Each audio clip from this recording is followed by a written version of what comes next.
So now I've got to live from that faith place, or I'm going to live from a fear place. Hebrews 11 says this: by faith, Moses' parents hid him for 3 months. Now notice this. By faith, they hid him, which tells me that there's a way that I can shelter and cover and protect my child by faith. I could also do that by fear.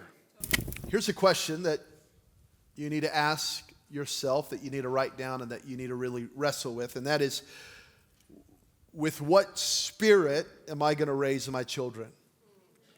Am I going to raise my children from a spirit of faith or a spirit of fear? And the reason this is so important is because sometimes they can look kind of the same. Because it looks maybe like concern. But it is very important to have a spirit of faith about how you raise your child. You know, I'll never forget back in 2020, can't believe it's been now 5 years since COVID. I remember I sat in my office one day and I was praying and worshiping and I was crying and I was real discouraged, and I was discouraged not for me or even for my wife or for the church or any of that. I was really discouraged for my daughter because I thought, man, what is life gonna be like in this next season of history?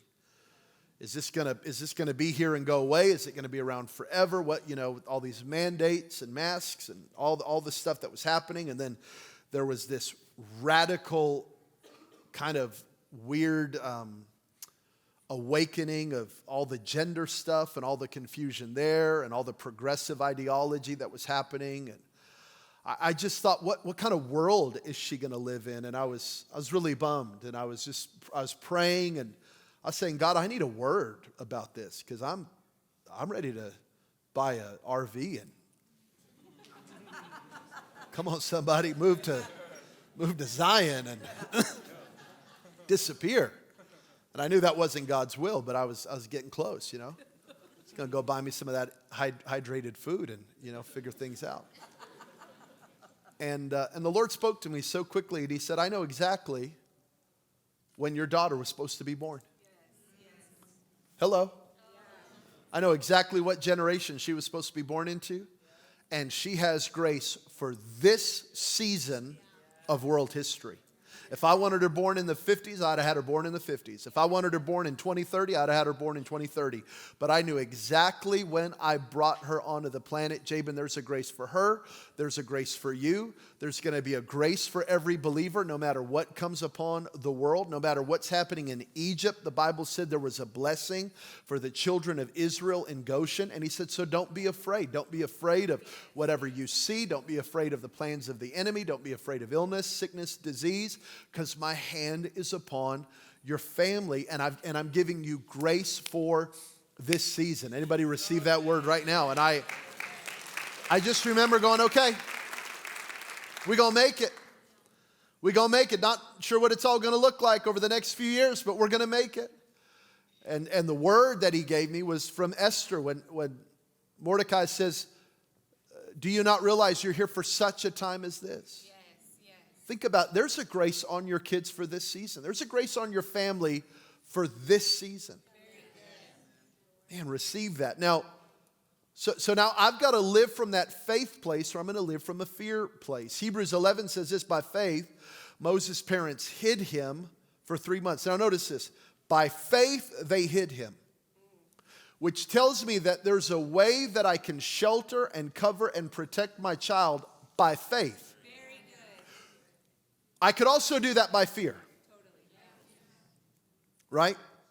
So there's a really weird balance here, because again, it can kind of look the same. So I'm hiding Goldie from stuff. I'm being very protective of my daughter from voices and from shows and from all. I'm just being very careful about certain things, but I have to make sure that I'm hiding her by faith, not by fear. And yet I still have to hide her. I'm going to keep her as sheltered as possible. Shannon goes, man, sometimes I feel like Goldie's too sheltered. I go, no, Let's go as long as we can. Amen. Okay. Because they saw, now notice this, by faith, watch this, they saw. He was no ordinary child. Yes, he was. He was like super ordinary. He was like terribly ordinary. He couldn't talk.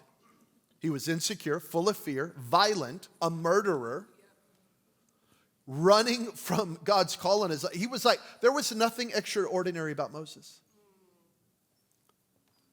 Moses did what he did not because he was extraordinary.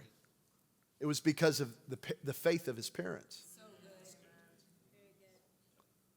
See, the king's edict was every boy under 2 was going to be killed. Every other parent looked at their son and went, well, we'll have another. And yet Moses' parents said, no, he's special.